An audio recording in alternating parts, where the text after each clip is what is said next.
Hi, my name is Benjamin Duck. I'm here today to provide you a quick overview on the latest AAM statistics report for two-wheel drive and four-wheel drive tractors, as well as self-propelled combines. This report provides our members not only with insight in the monthly sales figures, but also in the underlying trends of the market makeup by equipment category, size, and their corresponding beginning inventory. Now let's take a look at the June numbers. In June 2015, small horsepower tractors grew 5.1% compared to the same period last year. 40 to 100 horsepower also grew once again over the same period to 3.5%. Larger farm tractors such as a two-wheel drive, 100 horsepower plus, and the four-wheel drive tractors continued their lower year-over-year numbers, coming in at minus 9.2% and minus 28.7% respectively.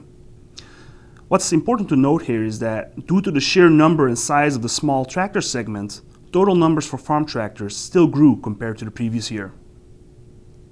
In the last couple of months, we had continued talks about the direction of some of these monthly sales figures for smaller tractors, and this month is no exception.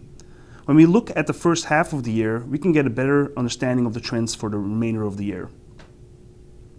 Looking at the year-to-date numbers, only smaller, less than 40 horsepower tractors grew, coming in at 4.4%. This growth is still good news. The bad news, however, is that all other tractors, 40 to 100 horsepower, larger two-wheel drive tractors, larger four-wheel drive tractors, declined year-to-date compared to the same period last year. Somewhere in the middle, it's important to note that 40 to 100 horsepower only declined 1.3%, something that could potentially be corrected later this year. Having looked at the year-to-date numbers, let's take a look at the historical numbers to get a better perspective on the long-term trends for smaller equipment. With the negative numbers in the previous chart, we feel it's important to look at the driver behind the industry, namely small tractors. When we look at the evolution of these small tractors over time, we see that this month's numbers were the highest for this period since the previous high in 2005.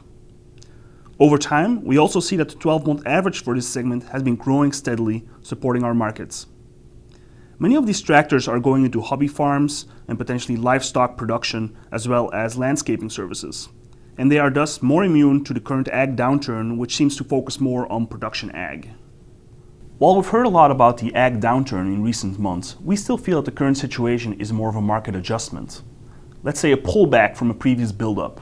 While we can stimulate the market with better deals and improved policies, we feel that this current ag situation might be more related to a commodity oversupply and a market saturation.